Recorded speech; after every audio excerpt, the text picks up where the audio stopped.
How to grow Indian gooseberry from seed.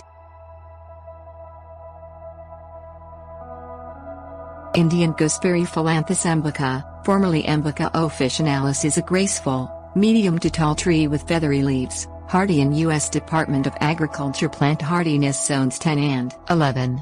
Native to tropical Asia, green fruit about 1 1/4 inch in diameter, ripen to white or greenish-yellow.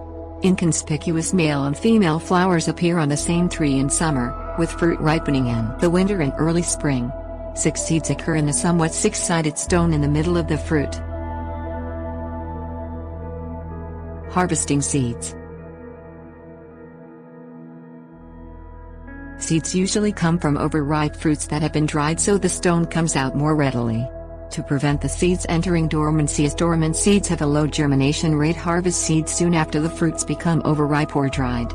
Plant scientists working with Indian gooseberry in India dry the fresh fruit until it bursts with a crackling sound, and then harvest the seeds, notes the Andhra Pradesh Forest Department. The fruit can also be cut in half, with the cut going through the stone as well. After separating the seeds from the stone, test them for viability by putting them in a small container of water. The seeds that sink will germinate. Discard those that float. Sowing seeds.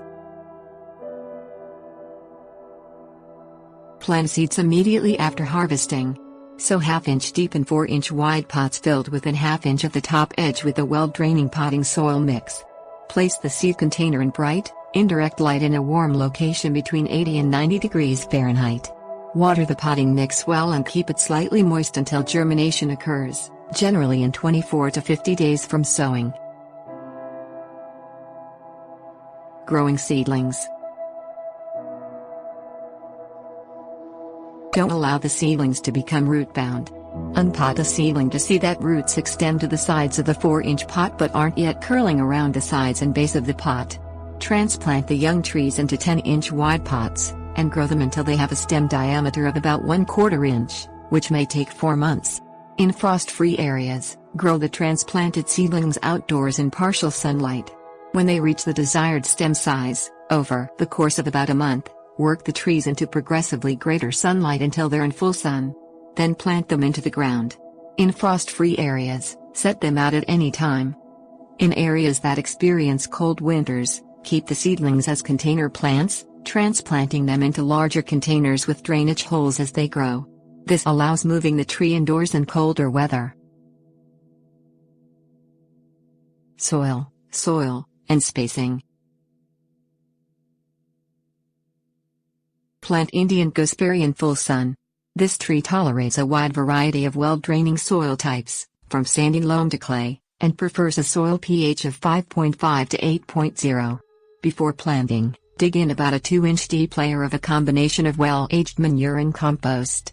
The trees normally grow to 59 feet tall but can reach 100 feet tall. Space at least 25 feet away from nearby structures or other trees. Trees normally lose some leaves immediately after planting, but new leaves form as the trees establish. Water requirements. Water Indian gooseberry regularly during the first year or two it is in place. Don't keep the soil constantly wet. After the tree is established, it is fairly drought tolerant. Water it during spring and summer while it is growing, flowering and fruiting if there is no rain. If you flood or basin irrigate, water every 15 to 30 days, and if sprinkler irrigating, every week. Usually irrigation isn't needed during fall and winter. Feeding the tree. Fertilize the tree with 1 to 1.5 ounces of actual nitrogen for every year of the tree's age. Give half of the amount after fruit has set and the other half 4 months later. If you're using a 12-12-12 fertilizer on a 1-year-old tree, divide 1 ounce by the percentage of nitrogen, or 12, to equal 8 ounces, which would be about 4 ounces per application.